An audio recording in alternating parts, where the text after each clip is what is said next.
là chỗ này dùng câu hái hứ để tiền này nên một đất bầu thì tiền này nó ót tụi nó giờ béo từ phâu nó phải vô xí trái u này đâu xí đã ăn rồi đâu xí đã ăn rồi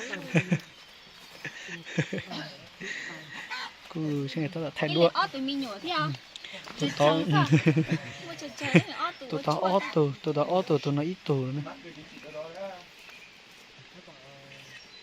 hai lúa giờ thổi tôi vô cái hai mà có bé ô tí ở đó có hùa vô bé tư theo có chịu đua giờ có yêu bé nào mà có hai non chó bé nói bé ô tí gì nữa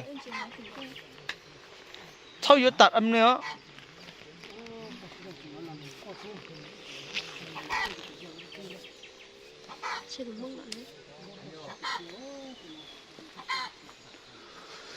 ô tụi nó thay đua này chỉ đặc biệt trong tay này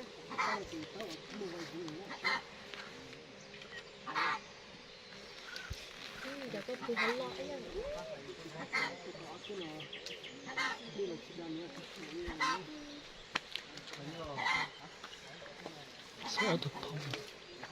cái hành đó có bên nó béo tí nữa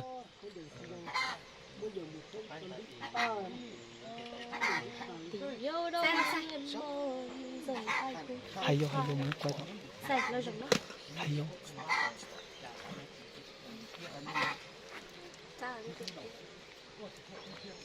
sao thấy nhiều mà nó giật cười xuống à, nó giật cười xuống à. Hả? không hay luôn đó. Cái hai to nó giật cười này.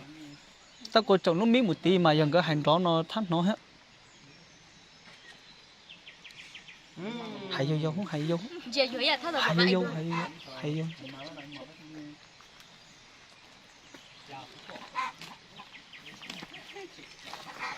Rồi mà. Cái lùn đó hả? Cái lùn gì cơ nhỉ? Hay vô.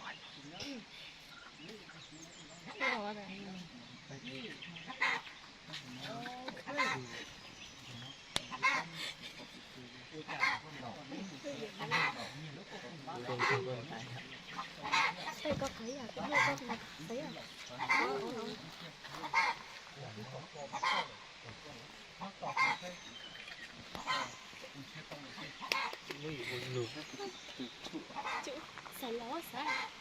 Có mà. Có quay hử mà.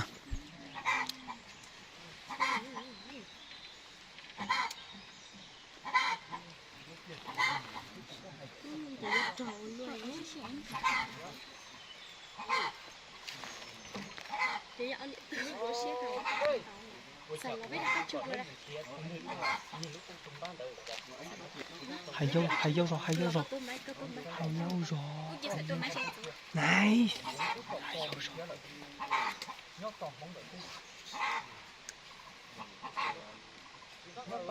rồi. Ô đua đó. Ừ.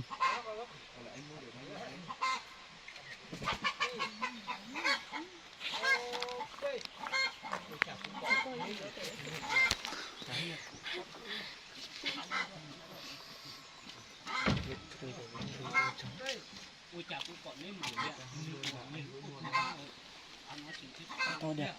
Nhớ chỉ lúc ảo sinh cô con gì. Sao nó còn này có máy.